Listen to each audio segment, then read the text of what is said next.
The end of Chapter 2 in the text goes through a brief TVM review, which I am including part of. But I decided we should review time value of money a bit more thoroughly to be sure we're all still comfortable with the methodologies and the use of your calculator. Basic concept: the notion that a dollar received today is worth more than a dollar received at some future date. Here's your basic present value of a lump sum formula. Discounting a value back to its value today times 0 based on the appropriate discount rate. Now, I'm going to show all the equations, though I assume you will all use your financial calculators for these. The basic future value formula. Future value at a point in the future. Present value times 1 plus the interest rate, quantity raised to the number of periods in the future. In a formula or in Excel, the interest rate is a decimal. These two graphs illustrate the relationship between present value and interest rates and future value and interest rates. No surprise, present value is discounting, dividing. So as the interest rate increases, the present value goes down. Future value is compounding, multiplying. So as the interest rate increases, so does the future value. Again, I'm showing the formula for the present value of an annuity, though I don't actually expect anyone to use it. We'll review the calculator settings late in this presentation. Same for the future value of an annuity. These are all the textbook formulas, which were equivalent but not presented in exactly the same manner as we saw in 331. Setting up your financial calculator. All of this is going to relate to the TI Business Analyst too. The newer versions already have periods per year set to 1, but it wouldn't hurt to check and be sure that yours is. The key inputs, the 5 TVM keys. Enter any 4, solve for the 5th. And there is our TI Business Analyst 2 Plus. We'll primarily be using those TVM keys in the highlighted row. Remember, either present value or future value must be negative. You can't have income now and have income in the future. Also recall, interest rates are entered in the calculator as whole numbers, so 5% is simply 5. Data entered in calculator registers stays unless overlaid or cleared, so it's safest to clear the registers before starting a calculation. To clear the TVM keys, you can press second, clear time value of money, or simply place a value in 4 of the 5 keys, even if one of the values is 0, and solve for the 5th. Also recall that setting your calculator to default to 4 decimal places. That's probably the best choice. Enough precision, but not too much. If you haven't already done so, let's do it now. Press the second key and format, which is down at the bottom. Enter a 4 and press enter, second, and quit. For each one of the TVM keys, there is an Excel function. You don't need to remember the exact name of the function nor the order of the parameters. If you click on the FX icon and select the appropriate function, a window will appear with the blanks for the needed parameters. Looking back at how we approached this in 331, we started with future value since it's more intuitively comfortable for most people. So I'm going to repeat that coverage here just for review. Note that 331 used N for number of periods and I for the interest rate. Our textbook in 333 is using T for the number of periods and R for the rate. Here's your basic future value formula. If you remember the old future value tables, the values in those tables are the 1 plus R raised to the end. That's what they were. In your calculator, you can compute 1 plus I, quantity raised to the n power, using the Y to the X key. Check out the TVM by hand video tutorial. So here's an example of compounding. What's the future value of $100 invested at 4% for 3 years? We can find it in several ways. We could do it step by step manually, growing it each year. We could use a financial calculator. We could use Excel. Let's look first at just using the general case. There it is, $112.49. There's your general case repeated. Using the calculator, N is 3, IY is 4. Present value is a negative 100. Remember, you enter 100 and then press the plus or minus key. It's an outflow. You're investing $100. Payment is 0. You're not adding anything to it. Press compute and future value, and you get $112.49. And there's the Excel function shown at the bottom. Let's remember the important relationships about future value. For a given interest rate, the longer the time period, the higher the future value. For a given I, as N gets larger, future value gets larger. The relationship is direct, and that's intuitively comfortable. You leave your money in the bank longer, you're going to have more money. The second important relationship, for a given time period N, the higher the interest rate, the greater the future value. Again, Same thing. Higher the interest rate you earn, the more money you're going to have. So the relationship between interest rate and future value is correct. Both of those are observable looking at the formula. As I gets larger, that right component gets larger, and you're multiplying by it, so the future value gets larger. As n gets larger, that right component gets larger, you multiply by it, future value gets larger. If finding a future value is compounding, finding a present value is called discounting. Present value discounts future values to times 0, now. Finding a present value answers the question, how much do I have to invest today to have some specific amount in the future? More importantly, what's the current value of an amount to be received in the future? Why is future value worth less today than its face value? Opportunity cost. If I had the money today, I could invest it and have more than its face value in the future. The further out in the future is, the more I could have earned. Risk and uncertainty. Bird in the hand is true. Money in my hand is certain. Money promised in the future is uncertain. The more uncertain, the more risk, thus it's worth less today. The discount rate used to calculate present value is a function of both opportunity cost and risk. To find the present value equation, you start with the future value formula and simply solve for PV. This is a basic discounting formula, the opposite of compounding. For compounding, future value is greater than present value. For discounting, present value is less. You divide the future value by 1 plus the interest rate raised to the power of the number of periods. And note, dividing by 1 plus I to the n is the same as multiplying times 1 plus I to the minus n.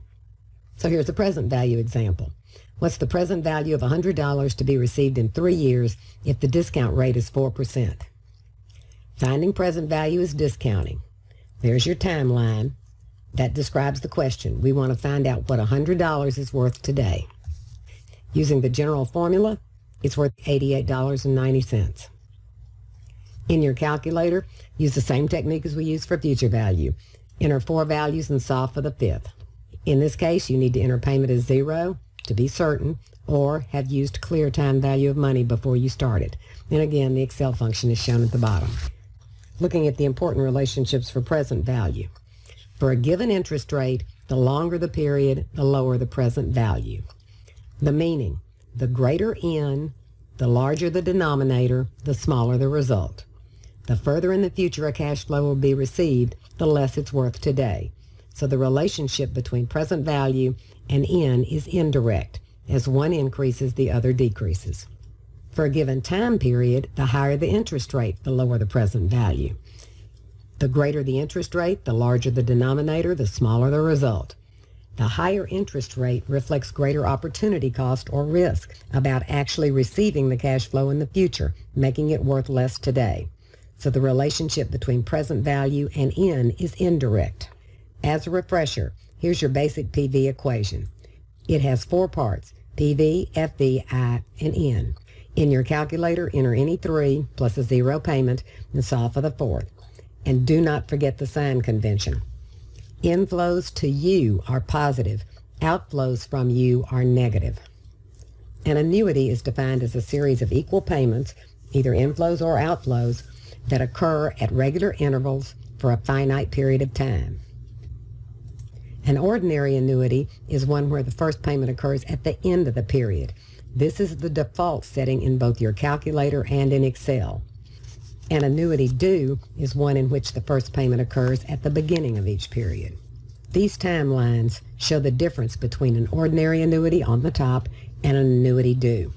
Same number of payments, but with an annuity due, they all occur 1 period sooner. This drives a technique to solve for the value of an annuity due that we'll look at on upcoming slides.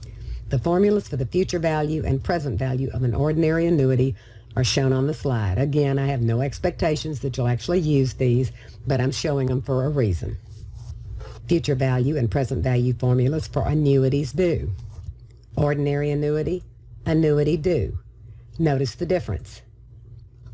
You can solve for an ordinary annuity and simply multiply the result by 1 plus the interest rate. This provides us with a really easy solution technique. We'll be using the TVM keys, but with annuities, the payment key is not 0. And the sign convention is very important with payment. A wrong sign on PV or FV when payment is 0 only results in the wrong sign on the other one. A wrong sign on payment can change the answer completely, not just the sign. Your calculator is capable of adjusting for valuing an annuity due by changing the default setting from end to begin, and we'll look at how to make that change. Look at your calculator display. The upper right-hand corner is blank. Your calculator is set to the default, end. To change to begin, press second BGN. It's above the payment key. Begin and end is a toggle. To change to begin, press second and set, and you'll see BGN appear in the upper right-hand corner. Press second and set again, BGN disappears and you're back to end. When you've displayed your choice, press second and quit. Note, the calculator stays set to begin until you change it back.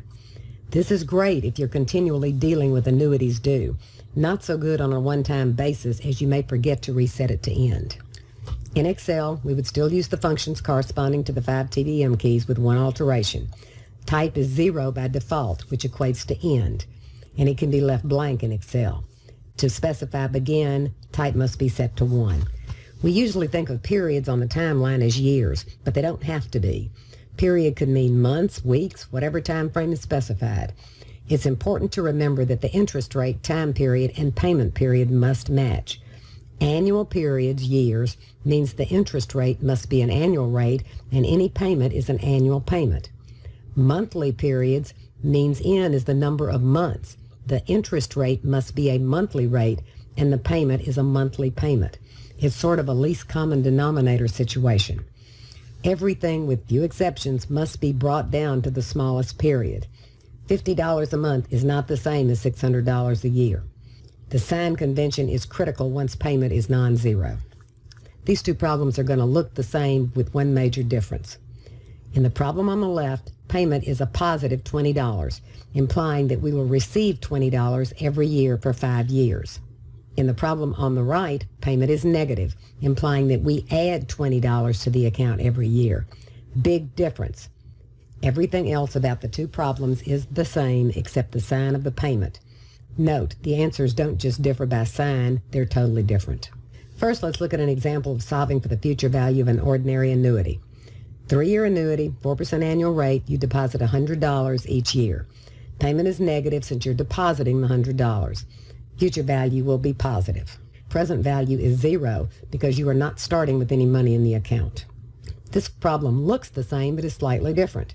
It's a 3-year ordinary annuity, 4% annual rate. But the question is, how much do you need to deposit, negative, now to withdraw $100 each year? N is still 3, IY is 4. Payment is a positive $100. Future value is 0 because you want to draw the account down to 0 at the end of 3 years. Compute present value. On the next 2 slides, we'll look at the same 2 examples we just covered for ordinary annuities, but analyze them as annuities do. First, look at the equation and solution in blue type. We're using the fact that an annuity due is equal to an ordinary annuity times 1 plus the discount rate. Or we can change the calculator setting to begin. And note down at the bottom in Excel, the type needs to be 1 to indicate an annuity due. Solving for the present value of an annuity due is handled in the same manner. Use the present value of an ordinary annuity times 1 plus the interest rate, or set your calculator to begin and solve. Now, let's look at uneven cash flow streams. We can solve these in several ways. We can use the basic formulas more or less by hand. We can use the TI, the TVM keys, or we can use the cash flow worksheet, or we could use Excel. To find the present value of an uneven cash flow stream, you basically discount each cash flow appropriately and sum the values. Note that the present value formula can be presented in 2 ways, with division and with multiplication involving a negative exponent. Taking the most fundamental approach, each cash flow is discounted back to time 0. This can be done using either the formula, doing it by hand, or using the TVM keys. Simply sum up the results. That's your present value. Either of these methods will work, but they're a bit cumbersome. Fortunately, the TI Business Analyst 2 has a built-in worksheet to handle cash flow streams, the CF worksheet. To access it, press CF. Since the cash flow worksheet has a variable number of entries, it's very important that it be cleared before starting a new computation. So to clear it, you press CF, second, and clear work down at the bottom. The display will show CF0. Remember that for a value to be entered in a worksheet register, it must be keyed in and then enter pressed. If it's an outflow, you enter the value and press the plus or minus key. You must press the enter key. Think of a worksheet like a column in Excel. To move to the next cell, you move down to the next register. In the TI Business Analyst 2, press the down arrow. The display will show FO1 for you to enter the frequency of cash flow 1. If successive cash flows are the same amount, you don't have to, but you can, enter each one separately. You can use the frequency counter to tell the calculator how many cash flows in a row are the same. The default value is 1. Continue entering cash flows and frequencies until all are entered. To find the net present value of an uneven cash flow stream, press NPV. The display shows I is equal to 0, asking for the discount rate. Enter the rate, press enter and down. The display will show NPV equals 0. Press compute, and the computed NPV will be displayed. And we're going to walk through an example on the next slide. There's also a video tutorial on the cash flow worksheet that kind of walks you through the enter and down process. It might be a good idea to get your calculator and walk through this example just to remind you and make sure you're comfortable with the enter and down. Start by hitting CF and second and clear work to clear out the worksheet. Cash flow 0 for our example is 0. Press the down arrow. CF1 is 100. Enter 100, press enter and down. Frequency is 1, so you can just hit enter and down. Enter the rest of the cash flows. Press NPV. Enter the interest rate as 4. Press enter to get it in and down. And when NPV displays, press compute. Excel can also be used to solve for the present value of an uneven cash flow stream. One way would be to use the PV function individually for each cash flow and sum the results, much like using the TVM keys in the TI Business Analyst 2. Excel also has a built-in NPV function that can be used as well, but note that the range in the NPV function begins with cash flow 1, not 0. Loan amortizations make use of the TVM calculations to find the payment that will amortize a loan to 0 over a given period. The same principles apply to home loans, auto loans, any loan designed to be repaid in equal periodic payments, reducing the principal to 0. So let's walk through a simple amortization example. We're borrowing $1,000 at 4% to be repaid over 3 years. Step 1 is to find the equal annual payment. We're solving for an annuity payment. The loan amount is the present value, and it's positive since it's an inflow to you, $1,000. Future value is 0 since the loan is to be paid completely. N is 3 years. IY is 4%. Solve for payment, which will be negative since it's an outflow from you. Step 2 is to find the interest paid in the first year. It's the loan balance times the interest rate, $40. Step 3, the reduction in principal in year 1 equals the total payment minus any interest, $360.35 minus 40. So we'll apply $320.35 to principal. And the last step, the year 1 ending balance is the year 1 beginning balance minus the amount applied to principal. So the ending balance is $1,000 minus $320.35. The year 1 ending balance equals the year 2 beginning balance, and you just repeat the steps. Loan amortizations are well suited to Excel since once the first lines are set up, they can be copied down for however many periods till the loan payoff. In this short example, we only have 3 years. If done correctly, the ending balance will be 0. Note that with each payment, the amount of interest declines and the amount applied to the outstanding principal increases. There are several video tutorials posted in Blackboard that can help you review TVM and the TI Business Analyst 2 should you need them. There's an intro, there's using the TVM keys, doing TVM by hand, which means in your calculator but not using the gray keys.